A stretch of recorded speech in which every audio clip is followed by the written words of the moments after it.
100% job గ్యారంటీతో ISTTM business school admissions open. నమస్తే viewers. కల్కి రిలీజ్ అయ్యి 24 hours అయింది, బట్ ఇంకా హవా గంటకి షోకి పెరుగుతూనే ఉంది. రివ్యూస్, టాక్, రెవెన్యూస్ ఎలా ఉన్నాయో ఒకసారి చూద్దాము. సీనియర్ జర్నలిస్ట్ ప్రభు గారు ఇవాళ మనతో ఉన్నారు. నమస్తే సార్. నమస్తే అమ్మా. ఎలా ఉన్నారు సార్? ఆబ్వియస్గా మీరు చూసే ఉంటారు. ఏంటి మీ వైపు నుంచి మీ ఒపీనియన్ ఏంటి సార్? అదే real it is making waves. Collections వైజ్గా కానీ టాక్ వైజ్గా కానీ కూడా both the ways it is making waves. Collections అనేటువంటి ఇంకా పెరిగేటానికి అవకాశం ఉంది. ఇంకా ఎలాంటి రికార్డ్ సెట్ చేస్తుంది అనేటువంటిది it is too early to say. But as far as the first day collections are concerned real it is making waves. First day నైజాంలో 24 CR చేసిందనేటువంటిది, గ్రాస్ చేసిందనేటువంటిది వచ్చిన టాక్. 24 అనేటువంటిది రికార్డ్ బ్రేకింగ్ ఒక రోజులో ఫస్ట్ డే కలెక్షన్స్లో it is a record breaking figure. అంతకుముందు RRR 23 చిల్లర చేసింది, ఇది 24 అబోవ్ చేసింది అనేటువంటిది లేటెస్ట్ టాక్ అనమాట. వస్తున్నటువంటి కలెక్షన్ రిపోర్ట్. అలాగే ఇండియా వైడ్గా 95 చేసిందని, వరల్డ్ వైడ్గా 180 చేసిందని, 180 బాగా 150 టోటల్ గ్రాస్ చేసిందని, ఇండియా వైజ్గా 95 చేసిందని. అంటే గ్లోబల్ ఫిలిం అయిన తెలుగు సినిమా అనేటువంటి ఒక గ్లోబల్ లెవెల్లో రికార్డ్స్ క్రియేట్ చేయటం అనేటువంటిది we all to feel very happy and proud అనమాట. అలాగే అంతకుముందు ఉన్నటువంటి రికార్డ్స్ రెండింటిలో కూడాను అంతకుముందు RRR పేరు మీద 223 world wide first day collections అనేటువంటి. అసలు ఒక సినిమాకు 200 కోట్లు దాటిపోయి డే 1 కలెక్షన్స్ రావటం, గ్రాస్ రావటం అనేటువంటిది ఎంత రేంజ్కి మన తెలుగు సినిమా వెళ్ళింది అనేటువంటిది we have to feel proud. ఇక దీని విషయానికి వస్తే కూడా it is also not yet all దేనికి తగ్గేది లేదంటగా వెళ్తుంది కల్కి కలెక్షన్స్ కూడా. Exactly sir. మనకి తెలుగు సినిమాకి అసలు సౌత్ మొత్తం కన్సిడర్ చేసి తెలుగు సినిమాని పక్కన పెట్టి సౌత్ అంతా ఒకటేలాగా చూసి తెలుగు సినిమాకి ఆదరణ తక్కువ ఉన్న రోజుల దగ్గర నుంచి ఇప్పుడు సౌత్ కాదు తెలుగు సినిమా, వరల్డ్లోనే తెలుగు సినిమా అనేది ఒకటి ఉంది అనే స్టాండర్డ్స్ ఎప్పటికప్పుడు పెంచుకుంటూ పోతున్నారు. ఇందాక రీసెంట్గా ఒక మీమ్ చూశాను సార్. ఆ మీమ్లో 3 ఫోటోలు కంబైన్ చేసి పెట్టారు. ఎవరిది అంటే రాజమౌళి గారిది, తర్వాత ప్రశాంత్ వర్మ గారిది, ఇప్పుడు నాగశ్విన్ గారిది. వీళ్ళ ముగ్గురికి ఇంకా అవసరం ఉందా అసలు ప్రమోషన్స్ అనేవి? లేకపోతే వీళ్ళు బయటకు వచ్చి ఇంకొకటి చెప్పాలా? జస్ట్ నేను సినిమా తీస్తుందని అనౌన్స్ చేస్తే చాలు, మేము హిట్ ఇచ్చేస్తాం అన్నట్టుంది అని మేము ఒకటి వండర్ఫుల్. అసలు ఒక డైరెక్టర్స్ అనేటువంటి వాళ్ళకి ఆ స్థాయి, వాళ్ళ దగ్గర నుంచి ఒక సినిమా వస్తుంది, ఒక ప్రాజెక్ట్ అనౌన్స్ అవుతుంది అనుకున్నటువంటి వచ్చినటువంటి బాక్స్ ఆఫీస్ అనేది షేక్ అయ్యే స్థాయిలో కలెక్షన్స్ కానీ ఎక్స్పెక్టేషన్స్ కానీ ఉంటాం అనేటువంటిది really to be appreciated. Sir మన వాళ్ళు చెప్పినట్టే వాళ్ళు మేమ్లో చూసినట్టే కంపారిజన్ RRR, బాహుబలి తర్వాత ఇదే 3rd ప్లేస్ అంటారా? RRR, బాహుబలి తర్వాత ఇదే కదా next as per the collections are concerned. ఇది సిజ్రికి అంటే ఇవన్నీ కూడా RRR ఇట్లా 2 తన సినిమాలు, ప్రభాస్ సినిమాలు ఉంటాం అనేటువంటిది it is to be appreciated. ఇంకొకటి ఏంటంటే సార్, ప్రభాస్ గారిది ఇంతకుముందు సినిమాలు మనం చూసుకుంటే ప్రభాస్ గారు హవా లేదు, ఇంకా తగ్గిపోతుందేమో, వరుస ఫ్లాప్లు వస్తున్నాయి, ఎక్స్పెక్టేషన్స్ రీచ్ అవ్వట్లేదు, గ్లోబల్ స్టార్ అయినా కానీ కలెక్షన్స్ కలెక్ట్ చేయనప్పుడు ఏం చేస్తాము ఇంకా అన్నట్టు టాక్ వినిపిస్తున్న టైంలో ఎక్కడ వచ్చింది ఆ టాక్? ఎక్కడంటే ఓన్లీ కొంచెం డిసప్పాయింట్ చేసిన ఫిలిమ్స్ రాధేశ్యామ్, అదే ఒకటి ఆది పురుషు కొంచెం డిసప్పాయింట్ చేసినటువంటి ఫిల్మ్స్. సాహో అనేటువంటిది కలెక్షన్స్ పాయింట్ ఆఫ్ వ్యూలో it has created wonders create చేసింది. తర్వాత వచ్చినటువంటి నెక్స్ట్ ప్రశాంత్ నీల్ కాంబినేషన్లో వచ్చినటువంటి సినిమా కూడా అదొక పెద్ద collections, very box office shaking collections వచ్చినాయి. అంటే టాక్కును ప్రభాస్కు ఒక్కొక్కవేళ టాక్కును రెవెన్యూస్కి సంబంధం లేకుండా వస్తున్నాయి ఓపెనింగ్స్ అనేటువంటి. కాబట్టి స్టార్గా తన ఇది స్టామినా ఎక్కడ తగ్గలేదు, తనకున్నటువంటి ఇది దానికి లేటెస్ట్ ఎగ్జాంపుల్గా దీన్ని చెప్పుకోవచ్చు. టాక్ అనేటువంటిది ఆ 2 సినిమాలు కూడా బిగినింగ్లో కొంత డిసప్పాయింట్ చేసినటువంటి మాట వాస్తవం, కాదని లేదు దాన్ని. But it is going to now it is the latest example కల్కి రికార్డ్స్ అనేటువంటివి. సార్ మూవీ చూసిన తర్వాత కొంతవరకు రివీల్ చేస్తున్నారు. ఒకటి ఏంటి అంటే ఫస్ట్ 20 minutes దాకా ప్రభాస్ కనిపించడం. అది నేను మూవీ చూడలేదు, మీరు చూసారు కాబట్టి అది ఎంతవరకు వాస్తవం? బట్ 20 minutes వెయిట్ చేశారా ఆడియన్స్ ప్రభాస్ గారి గురించి? హీరో ఎంట్రీ అనేటువంటి దానికి ఒక ఇది కావాలి కదా, ఆ ఎంట్రీని ఇది రిసీవ్ చేసుకోవడానికి కావాల్సినంత స్టఫ్ కావాలి. ఆ ఎంట్రీ కరెక్ట్గా ఇచ్చిన రోజున ఇచ్చిన టైంలో థియేటర్ మొత్తం ఒక్కసారిగా బ్లాస్ట్ అయింది ఎంట్రీ తర్వాత. ఆ 20 minutes అవైటింగ్ పీరియడ్ అనేటువంటిది ఓ మంచి ఫార్ములా. హీరో ఎంట్రీ అనేటువంటిది ఎంత డైనమిక్గా ఉంటుంది, ఎలాంటి సిచ్యువేషన్లో ఎంట్రీ ఇస్తానండి. ఆ పాయింట్ ఆఫ్ వ్యూలో వెరీ గుడ్ ఎంట్రీ. అలాగే ఇంటర్వెల్ బ్లాక్ కానీ ఇక క్లైమాక్స్ పాయింట్ ఆఫ్ వ్యూలో కానీ ద ఫిలిం హ్యాజ్, అంటే ఈ సినిమాకి టాక్ అనేటువంటిది ఈ రెవెన్యూకి సంబంధం లేదు. టాక్ కూడా అద్భుతంగా ఉంది. ఓన్లీ ఫస్ట్ హాఫ్లోనే చిన్న ల్యాగ్ ఉందేమో, చిన్న స్లో పేస్ ఉందనేటువంటి ఒక టాక్ ఉంది తప్పితే ఇక సెకండ్ హాఫ్ స్టార్ట్ అయిన తర్వాత every scene is a goose bump moment. ముఖ్యంగా వీళ్ళిద్దరి combination, Amitabh Bachchan and Prabhas combination అనేటువంటి రియల్లీ గూస్ బమ్ మూమెంట్స్ అలా ఉన్నాయి. మోర్ ఎవర్ టెక్నాలజీ అనేటువంటిది ఒక టెక్నికల్గా ఈ తెలుగు సినిమాని, ఒక ఇండియన్ సినిమాని ఒక ఇంటర్నేషనల్ స్టాండర్డ్గా హాలీవుడ్ స్టాండర్డ్లో ప్రజెంట్ చేసినటువంటి విధానం. ఎందుకంటే మనం నమ్మం కల్కి సినిమా లాంటి దానికి నాగశ్విన్ డైరెక్షన్ చేశాను. అంటే నాగశ్విన్ ఎందుకంటే వెరీ సెన్సిటివ్ పర్సన్. పలకరిస్తే నేను నిన్న కూడా చెప్పడం జరిగింది, ఒక రివ్యూలో కూడా చెప్పడం జరిగింది, ఎవరైనా పట్టుకుంటే కందిపోతారు అని అనుకుంటారు, మాట్లాడిస్తే కందిపోతాడు ఏమన్నట్లుగా ఉంటాడు. అంత డౌన్ టు ఎర్త్గా, అంత సింపుల్గా ఉంటాడు తను. అలాంటిది తన దగ్గర నుంచి ఇంత వైలెంట్, ఇంత వైబ్రేషను, ఇంత డెప్త్, ఇంత వెడ్త్ ఉన్నటువంటి ఒక సినిమా రావటం, అందుకే యాక్షన్ ఓరియంటెడ్ ఫిలిం రావటం అనేటువంటి దాన్ని మనం ఎక్స్పెక్ట్ చేయము. బట్ దానికి he has given a total surprising element. ఒక హాలీవుడ్ స్టైల్లో ఒక ఇండియన్ సినిమాని చేయటం అనేది అద్భుతం.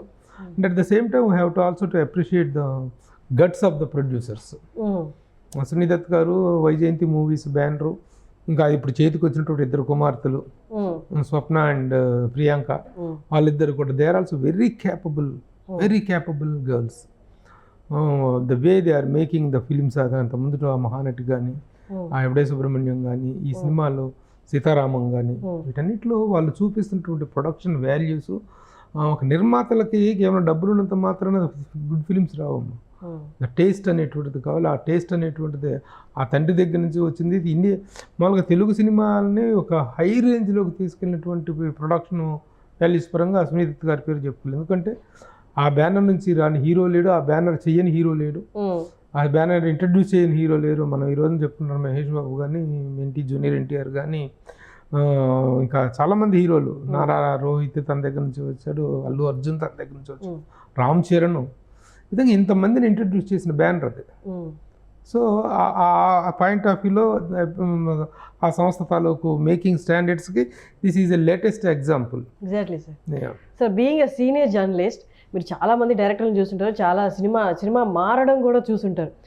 నాగశ్విన్ గారిని చూసినప్పుడు ఆయన సినిమాలు ఫస్ట్ సినిమాకి సెకండ్ సినిమాకి ఆయన ఛాలెంజ్ చేసుకుంటున్నట్టే ఉంది. కానీ మీరు ఆ డైరెక్టర్ని నాగశ్విన్ గారిని డౌన్ ద లైన్ 5 years కానీ 10 years కానీ ఎక్కడ ఉండబోతున్నారు, ఎలాంటి సినిమాలు తీయబోతున్నారు అని మీకున్న ఎక్స్పీరియన్స్తో చెప్పగలరు? ఇంక ఇప్పుడు అక్కడ పార్ట్ 2లో ఇన్వాల్వ్ అయిపోతారు. ఇంకా నెక్స్ట్ పార్ట్ 2 ఉంది కదా, మరి ఆ పార్ట్ 2లో ఎండ్ చేస్తారో, అలా పార్ట్ 3లో మళ్ళీ వీళ్ళు ఇంకా ఎక్స్పాండ్ చేస్తారో తెలియదు. కానీ బట్ పార్ట్ 2తోనే ఇంకా 2 years పడుతుంది. కాబట్టి అది already has set the record. ఇప్పుడు ఇంకెక్కడికి వెళ్తాడని ఆల్రెడీ హ్యాస్ రీచ్ దేర్. ఇంకా దాన్ని కంటిన్యూ చేయటం అనేట్టు ఉంటుంది. ఎందుకంటే మనం తన దగ్గర నుంచి ఎక్స్పెక్ట్ చేయనటువంటి ఒక కంటెంట్ని ఇచ్చారు ఇప్పుడు. So he will continue that సక్సెస్ని కానీ, ఆ నేమ్ అండ్ ఫేమ్ని కానీ, ఆ స్ట్రెంగ్త్ని కానీ తను కంటిన్యూ చేయగలుగుతాడు అనేటువంటి కాన్ఫిడెన్స్ వచ్చింది. ఆయన ఒక పోస్ట్ పెట్టారు సార్, చిరిగిపోయిన చెప్పులు ఒకటి పెట్టి it's been a long journey అని పెట్టారు అనమాట. ఫస్ట్ షో అయిన తర్వాత ఏమో పెట్టారు అనుకుంటా. సక్సెస్ కి మేబీ ఎక్కువ మాటలు ఏం చెప్పకుండా తన response it's been a long journey. ఎక్కువగా మాట్లాడు అస్సలు మాట్లాడు very down to earth. So though he is not speaking, his films are speaking, his work is speaking. That అది కావాలమ్మా. ఎందుకంటే ముఖ్యంగా డైరెక్టర్స్కి 1-2 సినిమాలు అవ్వగానే అసలు భూమి మీద నిలబడినవి మాట్లాడే వాళ్ళని మనం చాలామందిని చూసాం. అలా కాకుండా వర్క్ ఈజ్ వర్షిప్ అనే స్థాయిలో తన జాబ్ చేసుకుంటూ వెళ్ళేటువంటి క్యారెక్టర్ అదే. సార్ అంత సాఫ్ట్ పర్సన్, అంత సాఫ్ట్ స్పోకెన్ పర్సన్ ఇంత కాస్టింగ్ని ఎలా హ్యాండిల్ చేశారు sir? Really handling such cost కానీ, ఇమాజినేషన్ కానీ అన్ఇమాజినబుల్ అనమాట. అదే నేను చెప్పాను కదా, అపీరియన్స్ ఆర్ డిసెప్టివ్ అన్నట్టుగా అనిపిస్తుంది తన స్టైల్ ఆఫ్ మేకింగ్ అనేటువంటిది.